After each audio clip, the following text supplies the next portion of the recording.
In June of 1943, I graduated from high school. In July of the same year, I turned 18. In August, I got a letter from Uncle Sam that he's having a big party. And he wanted me to join it. And he would not take no for an answer.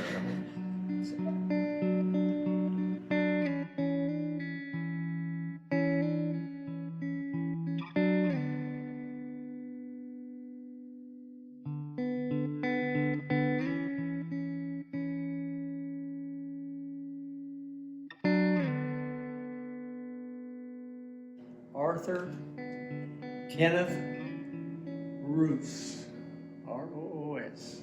I was born on July the 15th, 1925. You can figure it out from there. My name is Paul Ellison. I served in the United States Army from March of 1953 to March of 1955. All my service was within the United States boundaries. I've served with anti-aircraft artillery, which was given the job of protecting the ports and the shipping ports. I was stationed in Philadelphia. We were protecting the ports at Philadelphia and New Jersey. I know Arthur from after he moved here. I did not know him until he moved in here about a few months ago. And just visiting with him when we would have a meal or something. And very nice gentleman. He was captured in Germany and served, I think he said, 4 months in the POW camp. And he said in the 4 months there, he lost 50 pounds because of the poor conditions and the food. And they gave him a loaf of bread, a group, at nighttime. Mm-hmm. And he has chosen to divide that up to this person. He said he was glad it is because there was crumbs left on the plate when it's done, so he had a little bit more. So the unit that I was in was brand new and green as grass. What we knew about being in combat was very, very little because we hadn't been there. And so in the meantime, the guys that were really running the show in Washington, they had a division that had been in place, so they wanted to relieve them. So they simply took them out, and they said they're going to relieve them man for man and gun for gun.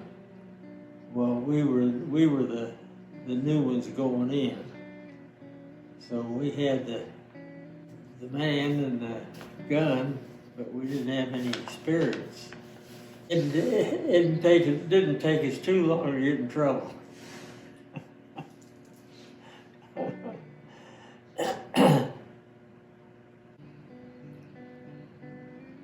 You're afraid, you don't know what's going to happen.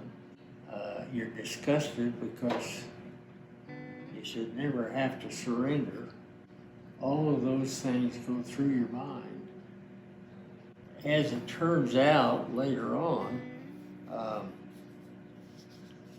not only was I feeling that way, but the other guys were too. We would have a reunion every once in a while, and we could see the guys that we knew before, and we had some sort of an organization that could do that.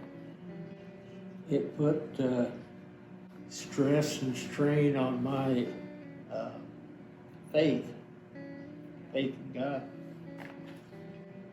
That's something I just had to work out. Finally did. And fortunately, I was with a group that their faith was strong enough that a lot of times if we were being, I would sort of say, herded would be a better term to use possibly, along, and things got looking pretty bad, and some guys started singing, and maybe singing older Christian songs. And several times when we did that, there was some German over here that joined in and sang same songs just like that we did. And I thought, well, this is crazy. We're supposed to be fighting each other, and here we are singing the same hymn.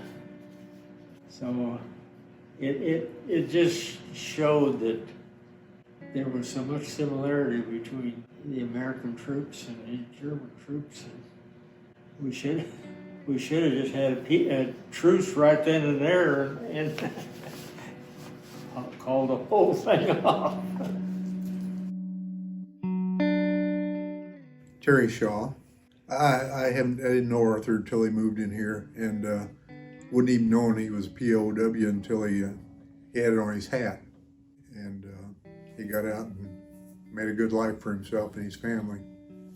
We all like him. He does have a good sense of humor. My name's Carol Cleek, and I'm Arthur Roos's daughter.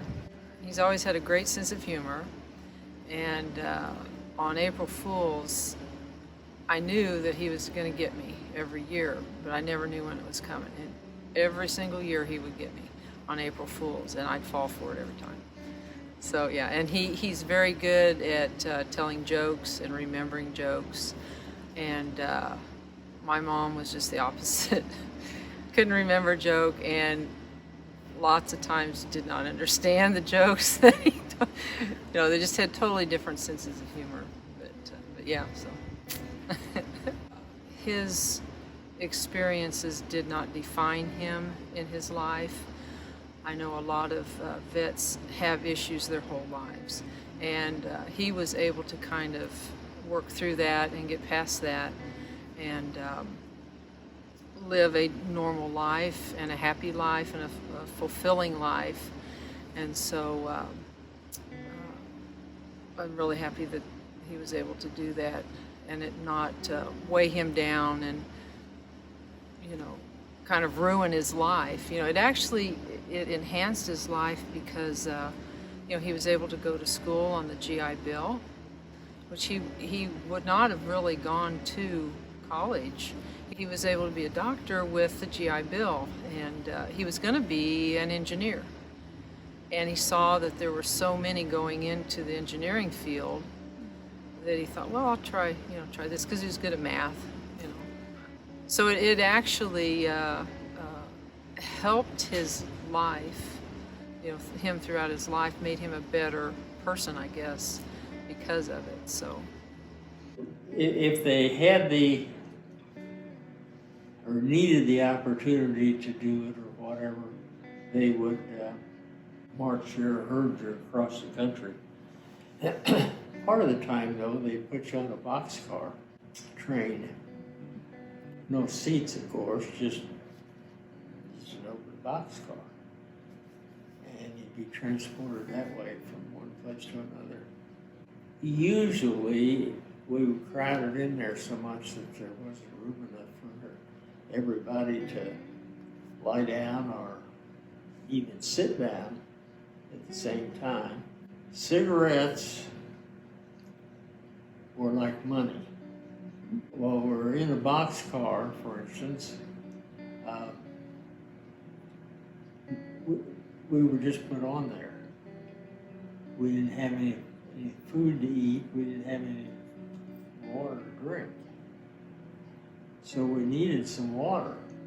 There was always somebody that knew the language and was able to talk with the Germans, and he'd be up at the corner of the car where he could talk to somebody and tell them that we didn't have any water. And of course, the other guy was always ready to negotiate as long as he came out on the good end of the deal. And so that's the way we got the water that we needed.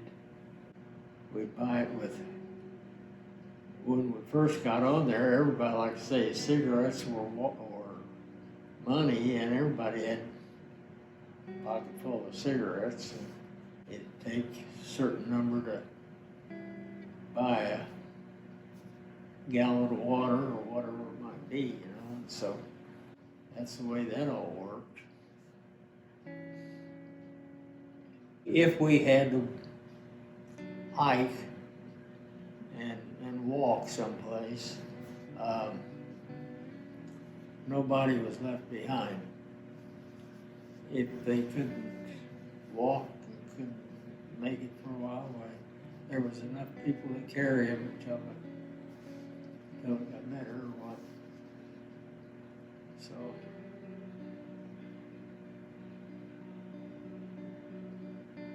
when you've got that going on, you've got, you're a stronger unit. Having enough people willing to sacrifice something or other to get what we needed, we managed to do what we had to do and get what we needed to have. So we were POWs, and it wasn't maybe what you think. I know there was one guy that where we lived in a building. He was a guy that wanted to be. Usually they would have something near the entrance, and so they'd usually have that open so you could see what was going on outside. And this building that we were in was just a good sized building, and this guy would be where he could see out and could get an idea of what was going on outside. So he spent a lot of time, and they would usually open the window, right? So he was usually sitting there, and of course any of us that wanted to find out, we could go down by the window and hear what was going on and whatever. And went down. I went down one evening and just to kind of see and hear what was going on. This guy was sitting there, and he said, "Come here." He said, "You drove a truck, didn't you?" "Yeah." "What kind of vehicles are those that are going down the highway right now?" And I listened, and I said, "Those are GI. A United States military vehicle had a particular sound on the highway, and if you paid any attention at all, you could spot it right away." And I said, "Those are GI." He said, "Yeah, we'll be out here in the morning."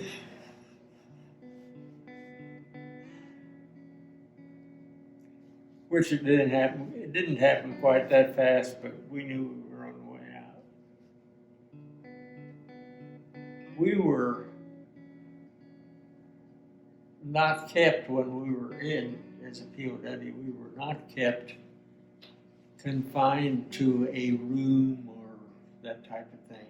We had an area that we could be in, and got us out. But they first just kind of turned us loose, and then they found out that wasn't a good idea because you can't tell what guys are going to do. Fortunately, we had an organization in our camp that was already at work. In other words, if they just say, okay, everybody's out, you can go and do what you want to do. We wouldn't have done that because we had the organization, so we had that to keep us kind of under control. And one of the first things I remember was that they let us out, and I can remember being given a little stool to sit on and a bowl of cream of wheat. And we could sit over there and eat our cream of wheat. And I've always had a warm spot in my heart for cream of wheat ever since then. And then pretty soon the colonel came down and he said, well, you guys just stay close. But we noticed that somebody was going around putting tags on our collars. And so, in a little bit, he finished up and he said, well, all you guys that have tags on your collars, come with me. And so we went with him. And he said, take your clothes off and throw them in a pile over there. Keep your boots and anything you want to save, put in your boots, and then throw the rest of your dirty clothes in a pile over there. Didn't take them long to take those out and burn them. And he said, then go on into the mess hall and have a Sunday dinner. You're talking to guys that haven't had anything to eat for a long time. And I wondered what was going on. And I think we were guinea pigs. They didn't know quite what to do and how to do with us. And they had a whole bunch of us take care of right at that time. So we did what he said, and then we went in and had a Sunday dinner, which we shouldn't have had. So that night everybody was up, going somewhere or another. And then it was probably a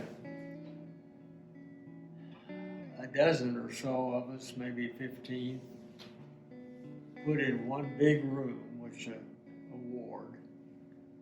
And they said, okay, until further notice, you will receive your meal in bed. Gradually, we worked up to the point where we had the cream of wheat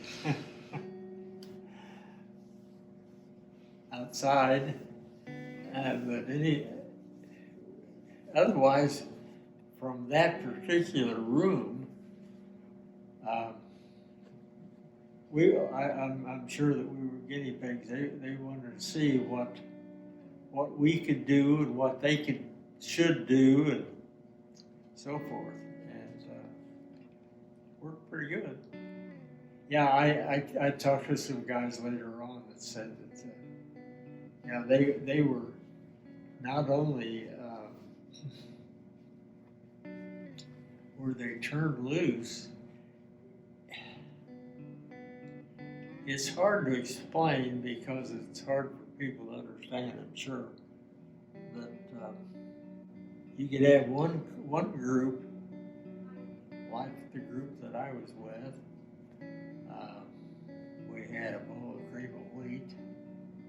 We had good food, even though they said eat all you want, which I'm sure was that was when we became guinea pigs. And then there were other groups that were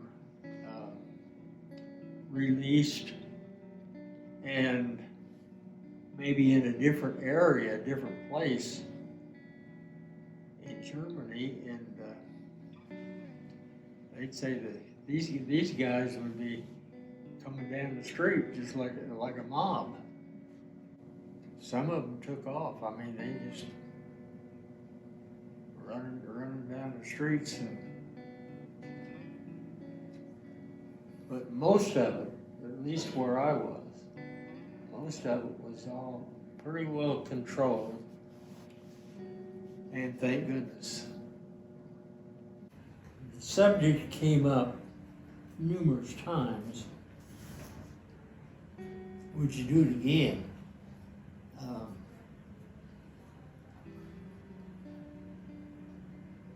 Yeah. That's what had to be done. And, well, could you shoot a guy? He stuck his head in the door and you knew that was not a friend. Could you shoot him?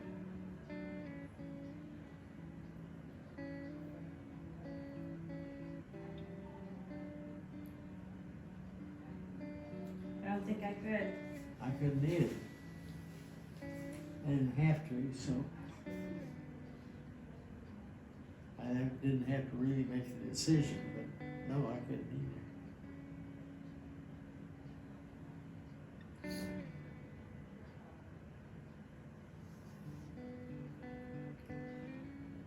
And yet, this is the same guy that may have been in that crowd that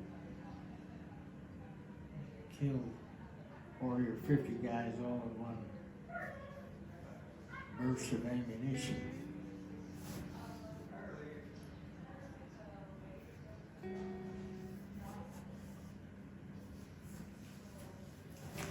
War's not nice. It's bad that you have that type of thing going on, but it's also good when you realize how your own people treat each other. And I think that's one of the places, one of the things that made an impression on me was, yes, I know how people treat each other just in society, but you don't find this happening in the military.